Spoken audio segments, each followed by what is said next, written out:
अक्सर हमसे बहुत सारे लोग पूछते हैं कि आप लोग गांधी जी को क्यों नहीं मानते हैं, गांधी जी का रिस्पेक्टेबल नहीं, क्यों नहीं आप लोग गांधी जयंती में सम्मिलित होकर गांधी जयंती मनाते हैं, आप लोग गॉडसे को मानते हैं या फिर गांधी को नहीं मानते हैं। सुनो, मैं एक तथ्य बताता हूं आज सारे हिंदुओं को कि मैं गांधी को क्यों नहीं मानता हूं। एग्जैक्ट डेट के साथ मैं बताऊंगा, प्रमाण के साथ, इस इतिहास को कितना हिंदुओं से छुपाया गया। बस एक घटना मैं आपको बताता हूं। आप भी अगर गांधी को मानने वाले हैं, अगर आप हिंदू हैं, तो आपको स्वयं से नफरत हो जाएगी गांधी से। बस आप इतिहास को सुनिए। ये घटना 1946 की है।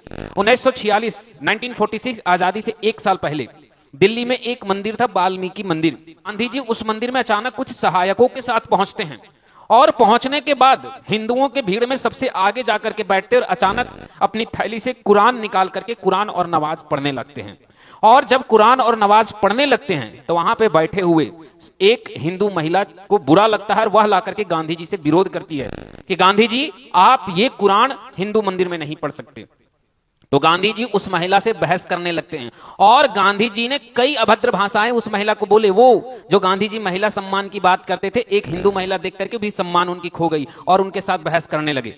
जब महिला कमजोर पड़ने लगी तो वहां पे बैठे हुए सारे हिंदू गांधी जी का विरोध करने लगे और गांधी जी को बोले, अगर आपको भाईचारा चाहिए तो पहले जाकर के मस्जिद में जाइए और मस्जिद में आप रामायण या भगवत गीता पढ़कर दिखाइए, वहां आप भगवत गीता का पाठ कीजिए, हम आपको मंदिरों में कुरान का पाठ करने देंगे। सोचिए गांधी जी की कैसी मानसिकता थी। गांधी जी जब देखे कि हिंदू यहां विरोध करने लगे, वे चुपचाप उस मंदिर से निकले और कहीं नहीं गए, थाने गए। थाना में जाकर के एफआईआर कराए। और उस समय क्या था 1946 में, गांधी मतलब अंग्रेज। जितनों अंग्रेजों की ताकत थी उतनी गांधी की ताकत थी। अंग्रेजों की सेना गांधी जी की सेना, अंग्रेजों की सरकार गांधी जी की सरकार। सोचिए कि गांधी जी की अंग्रेजों के अंदर कितनी पहुंच थी कि अंग्रेजों के शासन काल में 1946 में गांधी जी के एक कह देने से नेहरू जी को प्रधानमंत्री बना दिया गया था। आप में से इतिहास शायद नहीं जानते होंगे, मुझे लगता है आप लोग जितने बैठे हैं कोई नहीं जानते होंगे। मैं बता दे रहा हूं, नेहरू जी 1946 में भारत का पहला प्रधानमंत्री बना था। और कौन बनाए थे? गांधी जी के कहने से अंग्रेज बनाया था। तो सोचिए, गांधी जी दैट्स मीन्स अंग्रेज, and English judiciary is that's means Gandhi ji. Gandhi ji से ही इंग्लिश जुडिशरी, किस देश के क्रांतिकारी को फांसी मिलना चाहिए, ये तक डिसीजन गांधी जी के साथ होता था। आप जाकर के पढ़िएगा, भगत सिंह की फांसी से एक महीने पहले जब ये डिसीजन हुआ था तो एक अंग्रेज ने लिखा कि मुझे लगता था कि गांधी जी इसका विरोध करेंगे, लेकिन दुर्भाग्यता मैं इस चीज को समझा कि खुद देशवासी ही भारत के समर्थक में नहीं है जो भारत के लिए लड़ रहे हैं।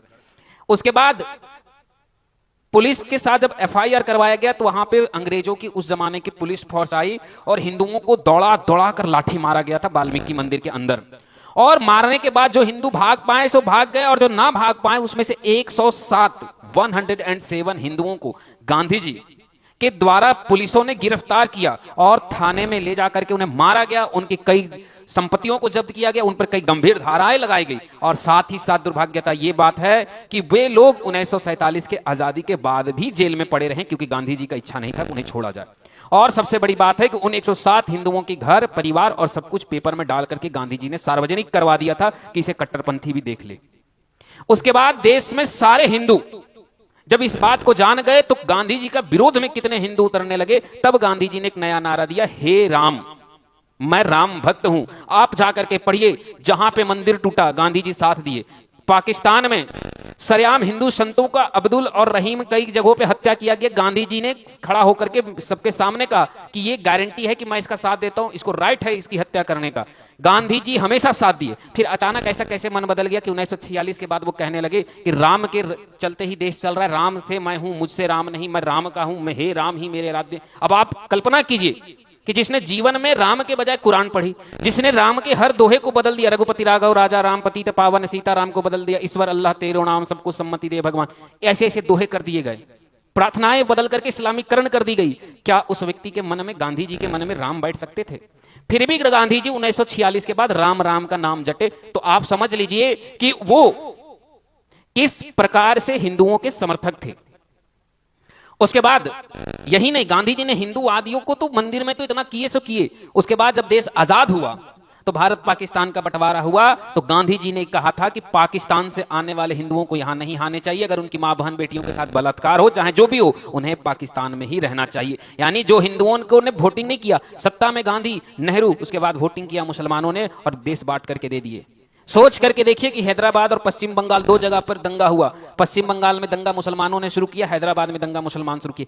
महीने भर हिंदू कटते रहे, लेकिन गांधी जी उठ करके ना हैदराबाद पहुंचे ना बंगाल पहुंचे। लगभग आपको यह भी इतिहास गलत बताया जाता है, गोपाल पाठा उठकर लड़ 1 महीने तक जब हिंदू का नरसंहार हुआ तब गोपाल पाठा थक गए और जान गए कि गांधी जी अब नहीं आने वाले, कोई देश में हिंदुओं को बचाने वाला नहीं है।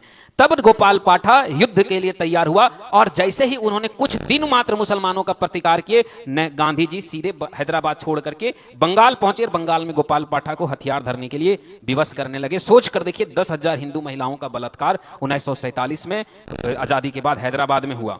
वहां गांधी जी नहीं गए, मात्र 1000 मुसलमानों की हत्या बंगाल में हुई गोपाल पाठा के द्वारा। पहुंच गए, उससे पहले 1000 हिंदुओं से अधिक की हत्या हुई, गांधी जी नहीं पहुंचे। अब आप बताइए कि मैं कैसे ऐसे व्यक्ति का सम्मान करूं जो मंदिर की गरिमा को भंग करे, जो मंदिर में घुस करके लाठीचार्ज करवा दे, जो मंदिर के हिंदुओं को गिरफ्तार करवा दे। क्या भाईचारा केवल हम ही निभाएं?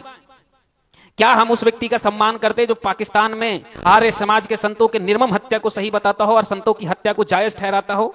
अब अगर मेरी ये बातें आपको गलत लगती हो तो अब मैं आपको आधार देता हूं। ये बातें हिंदुओं से ऐसी विश्वासघात करने के कारण एक पुस्तक लिखा गया, विश्वासघात। आप उस पुस्तक में जाकर के इस इतिहास को पढ़िएगा, आपको सारी इतिहास मिल जाएगी। और केवल यही नहीं, आपके पास गूगल होगा, आप मोबाइल में सर्च कीजिएगा दिल्ली मंदिर, वाल्मीकि मंदिर में गांधी जी द्वारा नमाज पढ़ना, आपको पूरा इतिहास मिल जाएगा। पर पूछिए भारत के किसी भी एनसीईआरटी पुस्तक से लेकर के किसी में भी हमें इतिहास नहीं बताया गया। अब आप अगर हिंदू हैं, आप सेकुलर के ठेकेदार हैं, तो मुझे उससे मतलब नहीं। बस मेरी ये वीडियो देखने के बाद आप बताइए कि क्या गांधी को जिस हिसाब से आप कहते हैं उस हिसाब से वास्तव में थे? क्या हमें गांधी को सर्वोपरि मानना चाहिए और क्या हमें गांधी के इस प्रकार से हिंदुओं के साथ किए अन्याय को हमें सहना चाहिए और हम गांधी का सम्मान करें, ये मान्य हो?